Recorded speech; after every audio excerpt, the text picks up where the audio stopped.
It feels like winter. It feels like Christmas every time I'm out here. Residents were making the most out of the snowy Thursday, with some playing in the snow, while others got to work clearing their driveways. Figured we'd hold off on the shoveling until, most of the snow was done. But the question on the minds of many across the area, how roads are going to look come Friday. Officials say they will be targeting secondary roads now, many of which are close to schools. We're just going to keep grinding. That's really all there is to it. Wherever it falls, we're just going to keep grinding until we get the roads clear.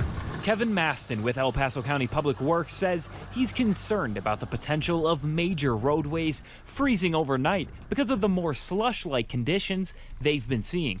They say these conditions have helped their plow drivers because the snow is not packed down and easier to clear. Maston also says they're going to focus north to clear some of the areas hit harder by the snowfall. Again, in Monument, Palmer Divide, that area, northern Black Forest. We do have areas out in Falcon, though, some of the residential areas that got hit pretty hard there as well with the amount of snow that they have.